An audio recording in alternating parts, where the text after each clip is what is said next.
The Ranveer show clips में स्वागत है आपका। बस देखते रहो और सीखते रहो। द क्वेश्चन इज, अगर आप दोनों साथ में एजुकेशन मिनिस्ट्री रन कर रहे होते इंडिया में तो क्या चेंजेस लाते versus what do you all already like, and I will allow you all to touch upon new education policy and all that also, up to you, so however you want to take it. I have a short answer, so I will go first and then you can do. मुझे हमेशा से ये problem रही है कि computer science education is not given enough importance. In fact हमारे prime minister ने एक इवेंट करा था दिल्ली में, जब काफ़ी लोगों ने फीडबैक लिया था, तो मैंने उनको भी यही फीडबैक दिया था कि अगर बच्चों को छोटी एज से कोर करिकुलम में कोडिंग सिखाई जाएगी, आर्टिफिशियल इंटेलिजेंस सिखाया जाएगा, रोबोटिक्स सिखाई जाएगी, तो उनकी जो लॉजिकल रीजनिंग स्किल्स हैं, उनकी जो क्रिएशन स्किल्स हैं, वो बहुत ज़्यादा बनेंगी। तो आजकल IB स्कूल्स में बहुत ज़्यादा कोडिंग सिखाई जाती है, बट हमारे CBSE और ICSE कल्चर में वो नहीं है। So huge focus on coding, machine learning, artificial intelligence, robotics has to come in the primary education. Rohan भाई, तो हैं कुछ प्रॉब्लम्स जैसे जो मैंने फेस करी है। लोगों को लगता है जो इंजीनियरिंग में पढ़ाते हैं उसमें, जैसे बोलते हैं ना 90% engineering graduates are not employable.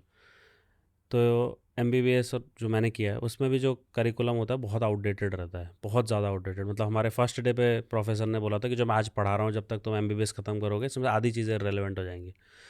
और जो NCERT मैंने पढ़ी थी 2006, 7, 8 में, वही मेरी सिस्टर ने भी 3 साल पहले जो नीट क्रैक किया था उसने भी सेम NCERT पढ़ी है।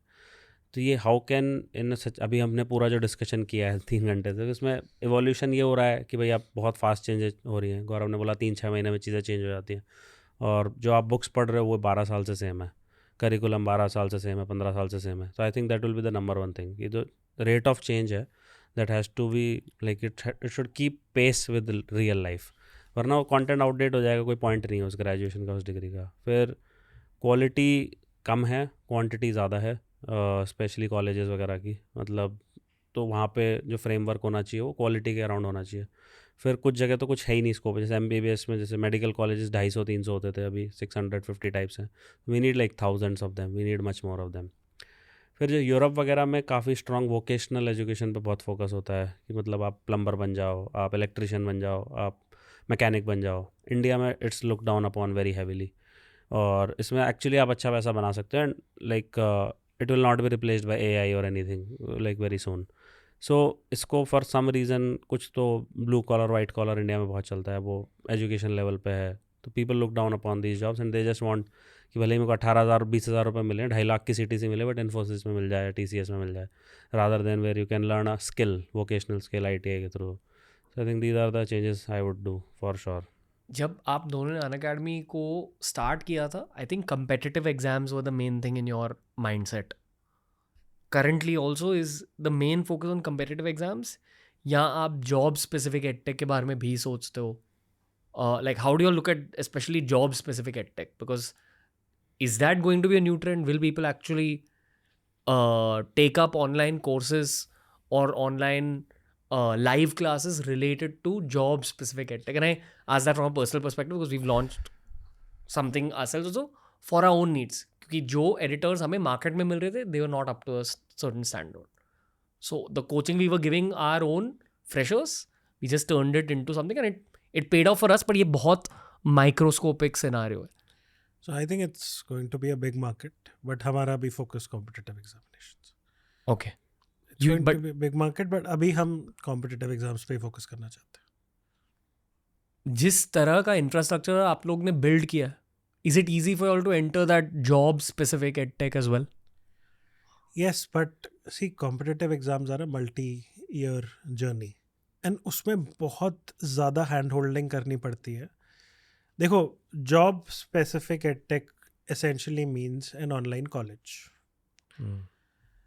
Our expertise as educators, our expertise is content.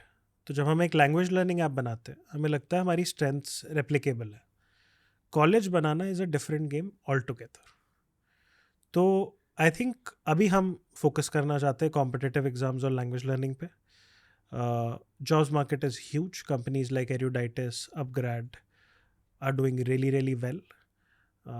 And I mean, you should launch a cohort for editors. आपको लोग मिलेंगे, आप जॉब्स क्रिएट करोगे. इनफैक्ट जैसे AIB ने एक राइटर्स का कोहॉर्ट लॉन्च करा था और आज भी कुछ टॉप राइटर्स उस कोहॉर्ट के हैं, या कॉमिक्सतान ने जो कॉमेडियंस बनाए हैं वो आज भी पढ़े हैं.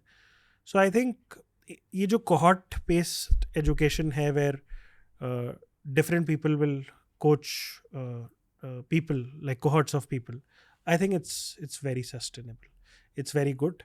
But अभी हमारा फोकस कॉम्पिटिटिव एग्जाम्स और लैंग्वेज लर्निंग है. ओके, अगर आपको ये क्लिप अच्छा लगा तो ऐसे ही 1000 क्लिप्स अपलोड किए गए हैं इस चैनल पर. बस देखते जाओ और सीखते जाओ.